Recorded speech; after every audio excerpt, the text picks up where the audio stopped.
ഈ രാവിലെ സമയത്തൊക്കെ നമ്മൾ ന്യൂസ് ചാനലൊക്കെ തുറന്നു കഴിഞ്ഞാൽ മോർണിംഗ് ന്യൂസിൽ കൂടെ കൂടെ നമ്മളെ അറിയിച്ചുകൊണ്ട് അല്ലെങ്കിൽ എഴുതി കാണിച്ചുകൊണ്ടൊക്കെ ഇരിക്കും അന്നത്തെ ദിവസം അറിയേണ്ട പ്രധാന കാര്യങ്ങൾ.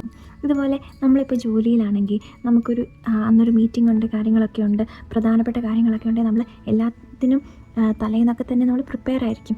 എന്നാൽ കൂടി രാവിലെ എഴുന്നേറ്റ് എല്ലാം നോക്കിയല്ലേ എന്ന് നമ്മൾ വെരിഫൈ ചെയ്യുകയൊക്കെ ചെയ്യുമല്ലേ. ഇതുപോലെ നമ്മൾ രാവിലെ എഴുന്നേറ്റ് കഴിഞ്ഞ് നമ്മുടെ എല്ലാ തിരക്കിൻ്റെ ഇടയ്ക്ക് രാവിലെ നെറ്റി കുരിശൊക്കെ ഒന്ന് വരച്ച് ഈശോയ്ക്കൊരു ഗുഡ് മോർണിംഗ് ഒക്കെ പറഞ്ഞു കഴിഞ്ഞ്, ഈശോയെ ഇന്ന് നിനക്ക് തിരുവചനത്തിലൂടെ എന്നോട് എന്നാ സംസാരിക്കാനുള്ളത് എന്ന് നമ്മൾ ചോദിച്ചു കഴിഞ്ഞാൽ ഈശോ വ്യക്തമായിട്ട് സംസാരിക്കും. ചിലപ്പം ആ തിരുവചനത്തിൻ്റെ അർത്ഥം എന്താണെന്നുള്ളത്, നമ്മളോട് എന്താ ഈശോ കറക്റ്റായിട്ട് സംസാരിക്കുന്നതെന്നുള്ളത് ആ ഒരു സമയത്ത് നമുക്ക് മനസ്സിലായിരിക്കണം എന്നില്ല.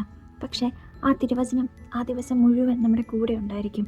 എപ്പോഴാണ് ആ വചനം നമുക്കൊരു ആശ്വാസം തരുന്നത്, അല്ലെങ്കിൽ മുന്നറിയിപ്പ് തരുന്നത്, അല്ലെങ്കിൽ നമുക്കൊരു ശകാരം, ഇല്ലെങ്കിൽ ഒരു തിരുത്തൽ തരുന്നത്, ഇല്ലെങ്കിൽ എപ്പോഴാണ് നമ്മൾ ആ തിരുവചനം പൊതിഞ്ഞു പിടിക്കുന്നത് എന്ന് നമുക്കറിയില്ല. പക്ഷേ ഈശോയുടെ തിരുവചനം എന്നും നമ്മുടെ കൂടെ ഉണ്ടായിരിക്കും. വചനം ഫലരഹിതമായി പോവുകയില്ല. എല്ലാ തിരക്കിൻ്റെ ഇടയ്ക്ക് ഈശോയോടൊന്ന് പറഞ്ഞ്, ഈശോയെ നമുക്ക് സ്റ്റാർട്ട് ചെയ്യാം, ഈശോയെ കൈ പിടിച്ചോണേ എന്ന് പറഞ്ഞ് നമുക്ക് മുന്നോട്ട് പോകാം.